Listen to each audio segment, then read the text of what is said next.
भारत की पावन धरती पर भगवान शिव के 12 ज्योतिर्लिंगों का विशेष महत्व है। इन ज्योतिर्लिंगों में एक ऐसा दिव्य ज्योतिर्लिंग भी है जिसकी कथा केवल भगवान शिव की महिमा नहीं बताती, बल्कि माता पिता के सम्मान, भाई भाई के प्रेम, भक्ति, त्याग और भगवान के अपने भक्तों के प्रति प्रेम की अद्भुत कहानी भी सुनाती है। यह पवित्र स्थान है मल्लिकार्जुन ज्योतिर्लिंग, जो श्रीशैलम की पवित्र पहाड़ियों में स्थित है। कहा जाता है कि श्रीशैलम की धरती पर कदम रखते ही मन में एक अलग ही शांति का अनुभव होने लगता है। चारों ओर फैली हरियाली, ऊंचे ऊंचे पर्वत, कृष्णा नदी का शांत प्रवाह और मंदिर से आती घंटियों की आवाज वातावरण को शिवमय बना देती है। सुबह का समय हो या शाम का, श्रीशैलम में ऐसा लगता है जैसे प्रकृति स्वयं भगवान शिव की आराधना कर रही हो। लेकिन आखिर भगवान शिव यहाँ मल्लिकार्जुन ज्योतिर्लिंग के रूप में क्यों विराजमान हुए? इसके पीछे एक ऐसी कथा है जिसे सुनकर भक्तों का मन श्रद्धा से भर जाता है। कैलाश पर्वत पर शिव परिवार। बहुत समय पहले कैलाश पर्वत पर भगवान शिव माता पार्वती के साथ निवास करते थे। उनके 2 पुत्र थे, भगवान गणेश और भगवान कार्तिकेय। भगवान गणेश बुद्धि, विवेक और ज्ञान के प्रतीक माने जाते हैं, जबकि भगवान कार्तिकेय साहस, शक्ति और वीरता के प्रतीक हैं। दोनों भाई अपने माता पिता से बहुत प्रेम करते थे। एक दिन कैलाश पर्वत पर भगवान गणेश और भगवान कार्तिकेय के विवाह की चर्चा होने लगी। अब प्रश्न यह था कि दोनों भाइयों में पहले विवाह किसका हो? दोनों अपने अपने स्थान पर उचित थे और दोनों ही चाहते थे कि उनका विवाह पहले हो। तब भगवान शिव और माता पार्वती ने दोनों पुत्रों की परीक्षा लेने का निर्णय किया। भगवान शिव ने कहा, जो पुत्र सबसे पहले पूरे संसार की परिक्रमा करके कैलाश वापस आएगा, उसी का विवाह पहले किया जाएगा। यह सुनते ही भगवान कार्तिकेय प्रसन्न हो गए। उनके पास तेज गति से उड़ने वाला सुंदर मोर था। उन्होंने तुरंत अपने मोर पर सवारी की और संसार की परिक्रमा करने के लिए निकल पड़े। कार्तिकेय की यात्रा। भगवान कार्तिकेय अपने मोर पर सवार होकर आकाश में उड़ने लगे। उन्होंने पर्वतों को पार किया, नदियों को पार किया, समुद्रों को पार किया। वनों और नगरों के ऊपर से होते हुए वे लगातार आगे बढ़ते रहे। उनका उद्देश्य स्पष्ट था। उन्हें संसार की परिक्रमा पूरी करके सबसे पहले कैलाश लौटना था। दूसरी ओर भगवान गणेश वहीं कैलाश पर खड़े थे। उनका वाहन था छोटा सा मूषक। गणेश जी ने सोचा, मेरे लिए संसार की परिक्रमा करना बहुत कठिन होगा। मेरा वाहन भी तेज गति से नहीं चल सकता। लेकिन गणेश जी बुद्धि और विवेक के देवता हैं। उन्होंने जल्दबाजी नहीं की। वे शांत होकर सोचने लगे। कुछ देर बाद उनके चेहरे पर मुस्कान आ गई।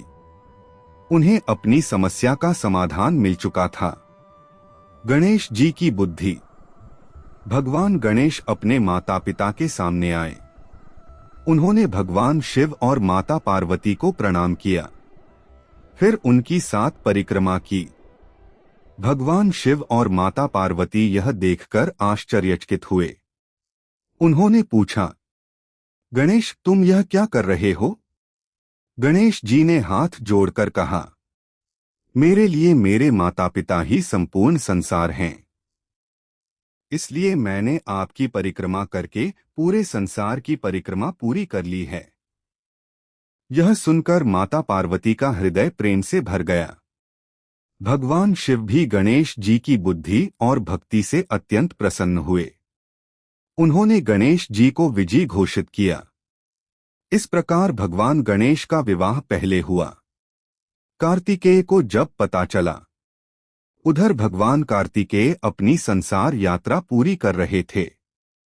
उन्होंने अथक प्रयास किया और अंततः कैलाश की ओर लौटे। लेकिन जब वे कैलाश पहुंचे तो उन्हें पता चला कि गणेश जी का विवाह पहले ही हो चुका है। यह सुनकर कार्तिकेय दुखी हो गए। उन्हें लगा कि उनकी मेहनत और यात्रा व्यर्थ हो गई। उनका मन उदास हो गया। वे कैलाश छोड़कर एक शांत और दूर पर्वतीय क्षेत्र की ओर चले गए।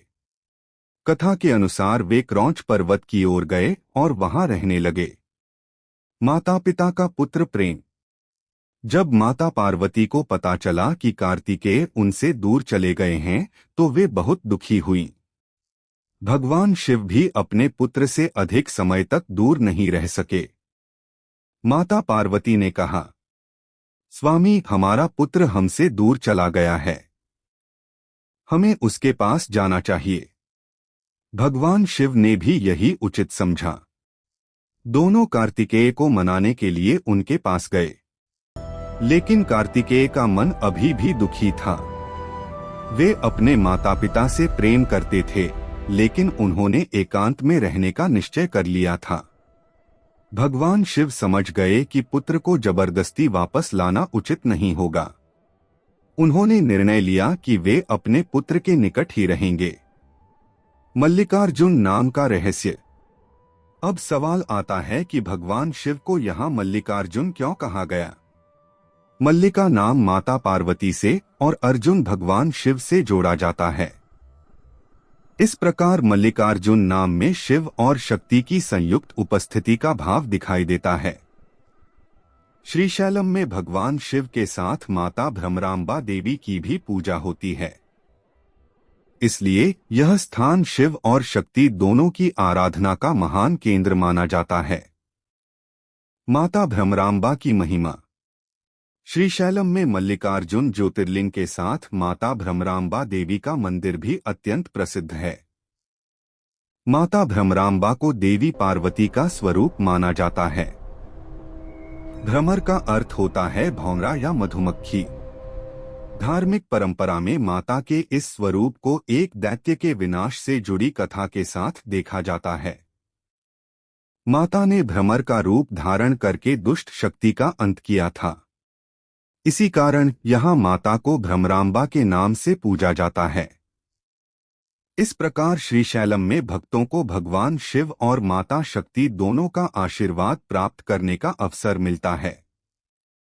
श्रीशैलम का अद्भुत वातावरण। कल्पना कीजिए, आप श्रीशैलम की पहाड़ियों के बीच से मंदिर की ओर बढ़ रहे हैं। सुबह का समय है। आसमान में हल्की सुनहरी रोशनी है। चारों ओर हरी भरी पहाड़ियां हैं। दूर से मंदिर की घंटियों की आवाज सुनाई दे रही है। कुछ भक्त हर हर महादेव का जयघोष कर रहे हैं। कुछ भक्त हाथ में बेलपत्र और फूल लेकर मंदिर की ओर जा रहे हैं। और जैसे जैसे आप मंदिर के करीब पहुंचते हैं, मन की बेचैनी धीरे धीरे शांत होने लगती है। यही श्रीशैलम की आध्यात्मिक अनुभूति है। मल्लिकार्जुन मंदिर की महिमा।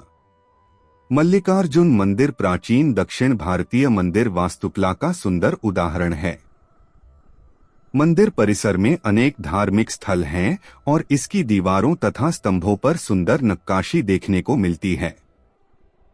मंदिर के भीतर भगवान मल्लिकार्जुन की पूजा होती है।